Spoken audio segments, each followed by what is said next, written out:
The instant she said, "You're lucky I haven't left yet," something inside me snapped. My heart pounded so violently that I half expected it to burst through my ribcage. Her words cut deeper than any insult, heavier than any threat she'd thrown at me before. We stood there in the middle of our living room, where once we cuddled on the couch and whispered impossible dreams, locked in a standoff of spite and disbelief. Adrenaline roared in my ears. Instead of arguing, instead of begging, I turned on my heel, marched to the bedroom, yanked an old suitcase from the closet, and began packing her belongings. A household of silent accusations. I can't pinpoint the exact moment our marriage began to crumble. Some couples say they saw the writing on the wall when finances dipped or when they stopped being intimate. For us, it felt like an endless chain of trivial disagreements that escalated into motes of silence. She'd snipe at me about the dishes, I'd roll my eyes at her forgetfulness about bills. The small resentments piled up day by day. Maybe we lacked the tools to reconcile them, or maybe we believed ignoring them would make them vanish. Yet resentments don't vanish, they grow claws and fangs. For a long time, we lived under the same roof but barely acknowledged each other's presence. We'd pass each other in the hallway and mumble half-hearted greetings. We'd watch separate TV shows, take separate grocery trips, and rotate who got to use the bedroom mirror first in the mornings. It was as though we were roommates who barely liked each other, not husband and wife. Occasionally, we'd muster a conversation about logistics. Who was picking up dinner, what time the plumber was coming, when we'd next visit her parents. But beyond that, a gaping distance stretched between us. Friends and family noticed. My mother once asked me gently if everything was okay. I gave her a polite smile and said yes, we were just busy, that couples go through phases. Deep down, I knew we were well past a phase. We were entrenched in mutual apathy. The odd part was, if you'd looked at our life on paper, it seemed decent. We had a modest house, stable incomes, no major health issues. Yet the intangible glue, love, respect, warmth, had disintegrated. We were existing side by side, not living together. 2. Memories of a better time. When I first met her, let's call her Naomi, she was radiant. That's the only word that fits. She had this habit of throwing her head back in laughter that felt like an invitation to delight in the simplest joys of life. We met in a downtown bookstore of all places. We both reached for the same worn copy of a classic novel. Our fingers brushed. She joked that I'd better read it first because she always read too fast. I offered to buy her a coffee upstairs in the store's cafe so we could talk about books. She agreed, smiling like I'd just offered her a ticket to an amusement park. Those early months were all stolen kisses in the rain, spontaneous road trips, texting each other random thoughts at midnight. We were two adults who'd somehow discovered an adolescent brand of love, giddy, exuberant, full of promise. Her optimism lit up rooms. I was older by a few years, a bit more jaded by life's misfortunes, yet around her, I felt renewed. She would talk about wanting to open a flower shop one day, or perhaps travel the world, and I'd listen with awe. She seemed unstoppable. When we moved in together, it felt like the next logical step in an unstoppable romance. Her presence filled the house with color and laughter. We'd make breakfast together, bumping hips while scrambling eggs, or dance to silly pop songs in the living room. On Sundays, we'd stroll hand in hand at the local farmer's market, sampling fruits and pastries. Looking back, it's almost painful to recall how much I admired her creativity, her zest for living. She said I made her feel safe, loved, anchored. We balanced each other, her free spirit, my stability. 3. The slow collapse. So what changed? The typical story: time, stress, unspoken disappointments. Naomi never did open a flower shop. She found a desk job at a financial firm instead. She joked that she was a square peg in a round hole, but we needed the money. The routine of 9 to 5 chipped away at her enthusiasm. I too was working longer hours than ever, trying to climb a rung or two on the corporate ladder. We saw each other less. When we did, we were exhausted. Date nights became rare. Our shared passions, like reading or dancing in the living room, fell by the wayside. Then came the friction over finances. She wanted to rent a bigger apartment in a trendier part of the city, to feed her sense of adventure. I insisted we needed to save for a down payment on a house to be practical. We argued, but eventually I won. We bought a modest house in the suburbs, a place that felt safe and quiet. But she yearned for more excitement. I sometimes caught her gazing out the window, sighing, or flipping through travel magazines with a faraway look in her eyes. Instead of addressing her discontent, I pretended not to notice. My job was draining me, and I had no energy to soothe her restlessness. Resentments lurk in that kind of silence. She began snapping at me over small things. Why is the trash still here? Or you never ask about my day. I retreated into my own shell, telling myself she was the one who was being unreasonable. We rarely touched, rarely shared a warm hug. If we did, it felt perfunctory, as though hugging was something spouses were supposed to do, not something we truly wanted. A coldness settled between us. For the argument that lit the fuse. We probably should have sought counseling or parted ways amicably long before that night. But people cling to relationships out of habit, fear of change, or faint hope that things might improve on their own. Neither of us wanted to face the possibility that we were better off apart. It had been a grueling day at work for me, unresponsive clients, a boss breathing down my neck. Meanwhile, Naomi had come home from her job complaining about a coworker undermining her. We barely greeted each other when I walked in.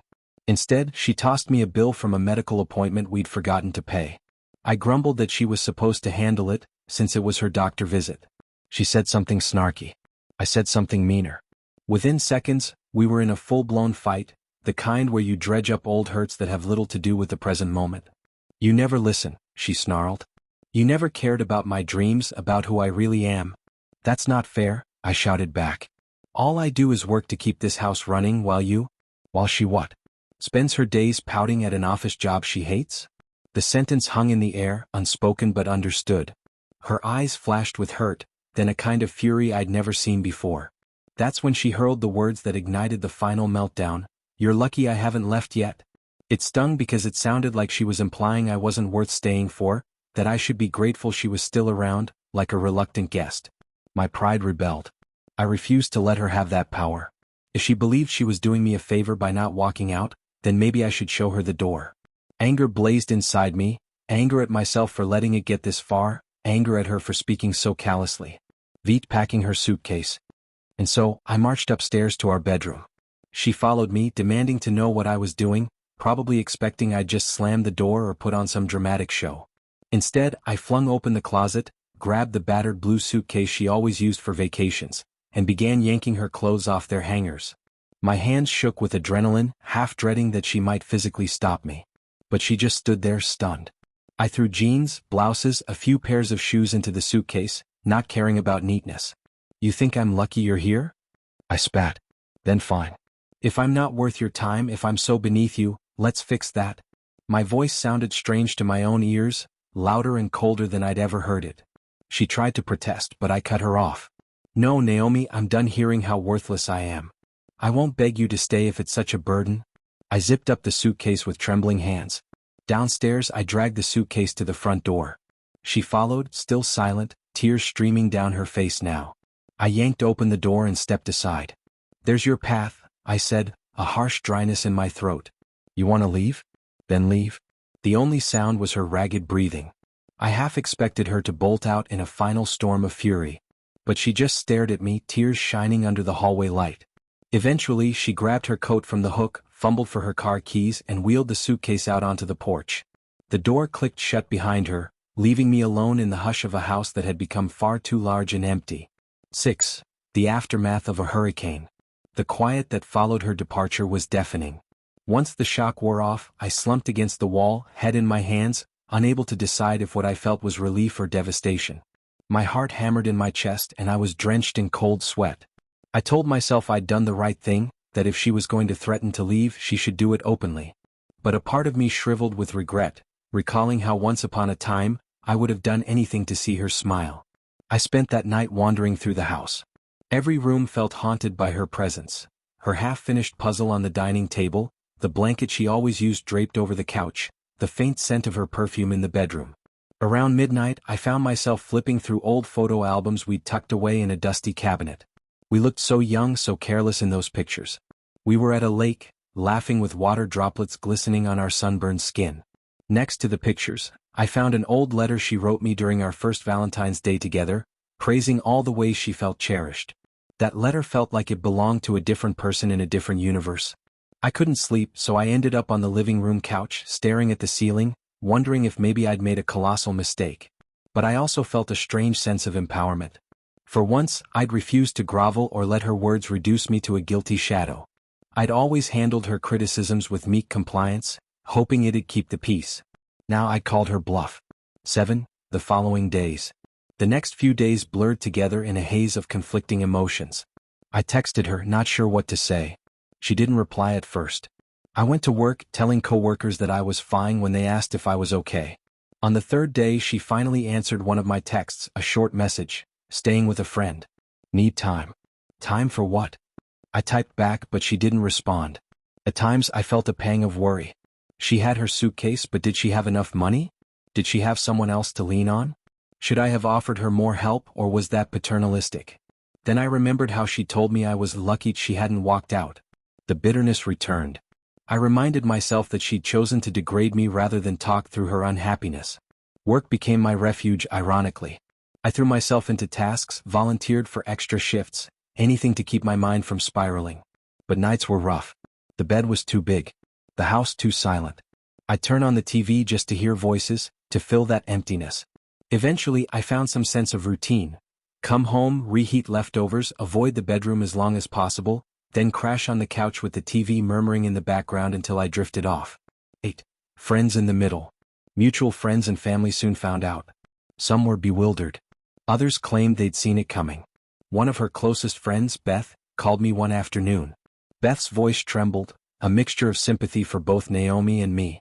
She's staying here, Beth revealed quietly. But it's not a permanent thing. She's crying a lot, says she feels undone.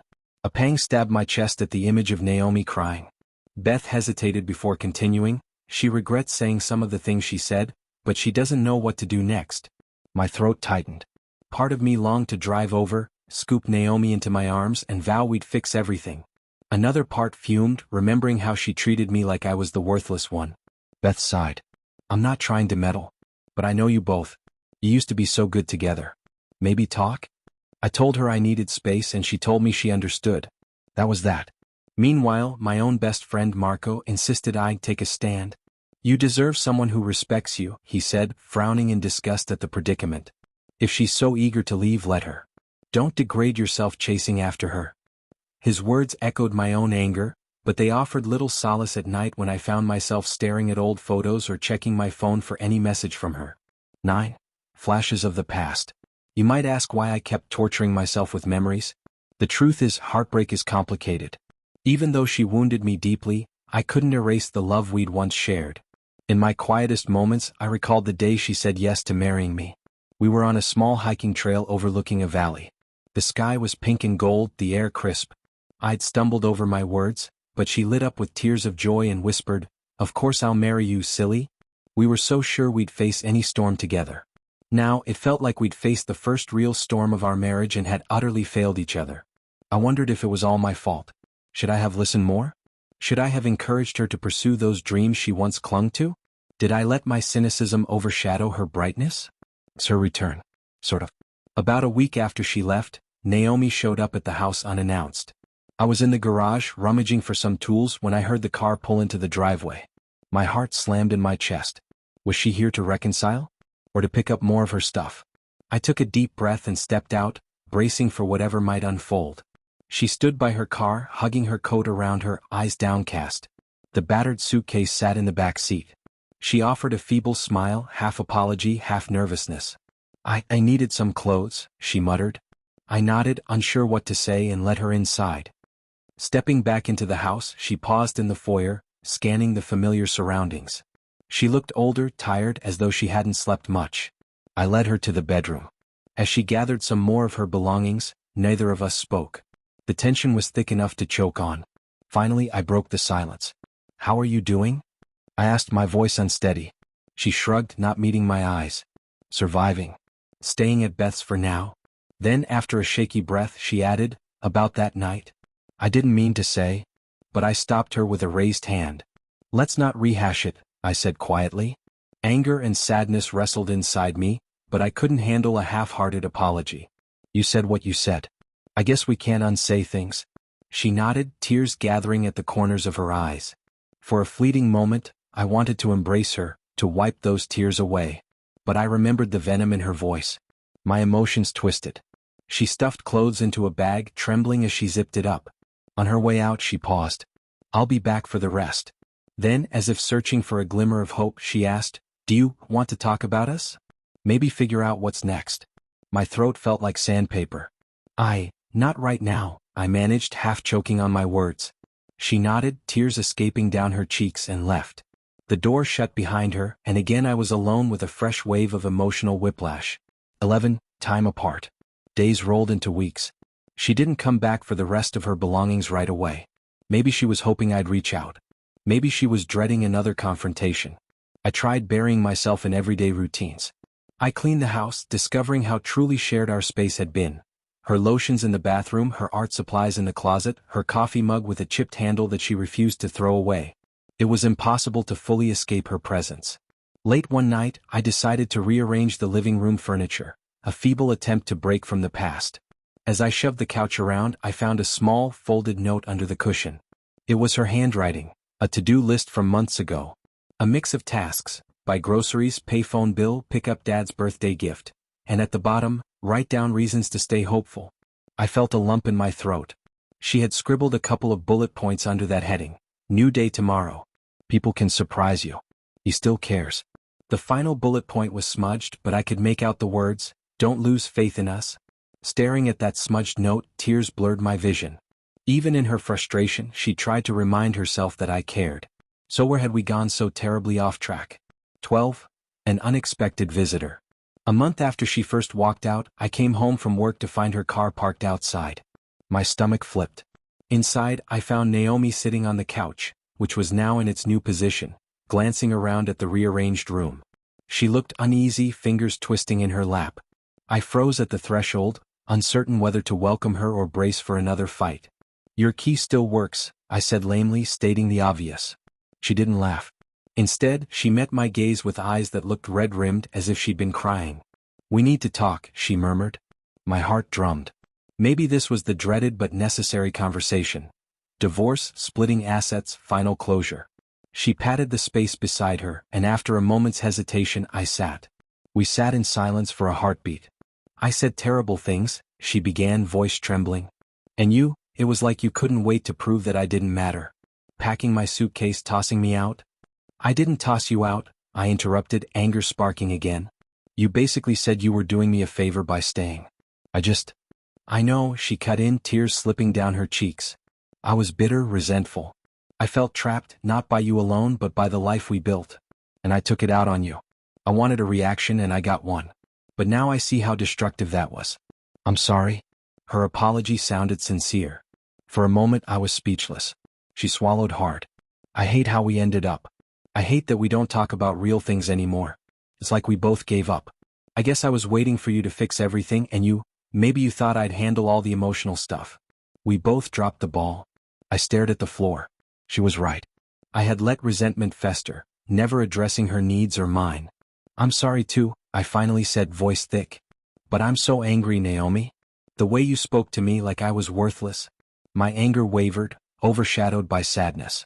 "Do we even have anything left to save?" She let out a shaky breath. "I don't know. But I still care about you. I might not deserve a second chance, but I want one." Her admission sent conflicting waves of relief and trepidation through me. Part of me longed to scoop her into my arms, telling her we could start fresh. Another part worried that we were trying to rebuild a house on a cracked foundation. "What does that look like? Another chance?" She wiped her tears, eyes earnest. "Counseling? Trying to communicate without screaming or ignoring each other? Being honest about what we both want from life, from each other?" She paused. "I realize now that I never really asked if you were happy. I just assumed if you had your job and your routine you were fine. Maybe you felt the same about me. We got stuck in a loop of assumptions and resentments." I sighed, leaning back. My mind spun. Counseling was something I once scoffed at, believing it was for couples who lacked the will to fix things themselves. But here we were, evidently lacking that will on our own. "I'm not promising anything," I said slowly. "We're both hurt. But maybe we can at least talk it out with a professional. See if there's a path forward." Even as I said it, a small glimmer of relief flickered inside me. Perhaps we weren't irredeemably lost. She nodded, relief washing over her face. "I'll move my things out of Beth's," she started, but I held up a hand. "I'm not ready to live under the same roof again," I said bluntly. "Not yet. Let's do this in steps. Counseling first. Then we see." She looked wounded, but she also nodded in understanding. "Okay." 13. The journey of repair. We scheduled counseling sessions with a local therapist named Dr. Healy. The first session was excruciating. Sitting side by side, we had to articulate our grievances. Naomi admitted she felt stifled, that she'd lost her sense of purpose. She resented how I seemed content with a mundane life in the suburbs while she yearned for new experiences. I confessed I felt unappreciated, that her constant dissatisfaction made me feel incompetent and unloved. Dr. Healy guided us through exercises in listening and empathy. None of it was easy. We left that first session emotionally drained. In the weeks that followed, we attended more sessions, gradually learning to express emotions without attacking each other. The exercises felt contrived at times, like telling each other 3 things we appreciated daily, but they forced us to remember what we valued. I discovered that beneath her anger was a deep fear of wasting her life, of never pursuing the dream she once held. She learned that beneath my stubbornness was a man afraid of failure, who hid behind routine because it felt safer than risking new paths. Little by little, the tension lessened. We started meeting outside therapy, sometimes grabbing a coffee or walking in a park to talk about our sessions. Naomi found a new fervor for painting, a hobby she'd abandoned. I expressed an interest in traveling more, surprising even myself. We even laughed a bit, reminiscing about how we used to dance in the living room. They weren't leaps of progress but small steps. 14. A new suitcase moment. After about 2 months of counseling, Naomi shyly suggested we take a weekend trip together. A short getaway to a lakeside cabin reminiscent of the old days when we'd do spontaneous road trips. I hesitated, unsure if we were ready for that. But Dr. Healy encouraged us to try new experiences that could strengthen our bond. So, one Friday evening I found myself in the bedroom, pulling out the same battered blue suitcase I'd once packed so angrily. This time I packed for both of us. I neatly folded her clothes alongside mine, no resentment in my motions. It felt symbolic, how the suitcase that once signaled our breakup now signaled a tentative reunion. We drove up to the lake, conversation flowing in fits and starts, sometimes comfortable, sometimes awkward. At the cabin we cooked simple meals, played board games and took a long walk around the water. The crisp air and scenic views reminded us of younger days, but we were different people now, scarred, cautious, yet hopeful. We talked about possible changes in our life.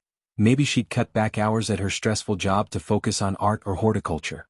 Maybe we'd consider moving to a different neighborhood that blended some of her desire for excitement with my desire for stability. One evening we found ourselves on the cabin's tiny porch, sipping hot cocoa as the sun dipped below the horizon. She leaned her head on my shoulder, a gesture so familiar yet foreign after months of estrangement. "I'm sorry," she whispered for the 100th time. "For everything." I wrapped an arm around her, inhaling the chilly air. "Me too," I replied quietly. We sat there in silence, letting the moment speak for us. This wasn't a fairy tale resolution. Our wounds weren't magically healed. But for the first time I felt we had a fighting chance at forging something new, maybe more honest, together. 15. A return home. After that weekend, Naomi officially moved back. We didn't pretend we were cured. Tension still flared at times. She'd snap if she felt unfulfilled, I'd retreat into stubborn silence. But we had therapy, and we had a newfound determination not to let our marriage die in bitterness. We established boundaries. No belittling comments, no ignoring each other's calls. We scheduled date nights, even if it felt forced at first. She began painting regularly, and I tried to show genuine interest in her creations rather than half listening. One night, as we prepared dinner together, she paused chopping vegetables and murmured, "I still can't believe you literally packed my suitcase that night." A rueful grin tugged at her lips. "That was brutal." I shrugged, cracking a half smile. "I was at my breaking point. Your words stung, you know. You're lucky I haven't left yet." That was harsh. She set the knife down and turned to face me, eyes earnest. "I know. I hate that I said that. I felt so lost and resentful. I thought hurting you would make me feel less alone. But it didn't. It made everything worse." She stepped closer, gently placing a hand on my arm. "Thank you for not giving up on me, on us." Emotion welled in my chest. "There were times I wanted to," I admitted, voice trembling. "Times I was sure we were done. But I guess love doesn't just evaporate overnight." She lifted her gaze to meet mine, a softness there I hadn't seen in ages. "No, it doesn't." 16. Redefining marriage. The journey continued, with setbacks and breakthroughs. We discovered that a marriage can be rebuilt if both parties truly want it, but it requires facing uncomfortable truths. We had to unlearn old patterns. Me biting my tongue to avoid conflict, her lashing out when she felt trapped. In therapy, we tackled long-buried issues. Her longing for adventure, my fear of instability, her sense of lost identity, my guilt over not encouraging her passions. Sometimes I wondered if it would have been easier just to part ways. But every time we made genuine progress, like the day she showed me a new painting, and I felt genuine admiration rather than forced politeness, it reinforced the idea that we were forging a deeper bond. We also realized it was crucial to carve out individual spaces. She converted part of the garage into a small art studio. I took up jogging, something I'd never done, finding solace in early morning runs while she was still asleep. These separate interests gave us breathing room, preventing us from smothering each other in constant togetherness. Eventually, we decided to try something radical, a 3-week trip to Europe. It was partly vacation, partly an experiment in living more adventurously, something she'd yearned for. I felt anxious leaving work behind for that long, but recognized it was a leap of faith for our marriage. We backpacked, in a comfortable, middle-aged sort of way, explored cities, ate foreign cuisines. We argued sometimes, over which museum to visit, whether to follow a strict itinerary or wander spontaneously. But we navigated these disputes with more grace, remembering to communicate clearly. The trip became an unforgettable experience that left us both feeling alive and connected.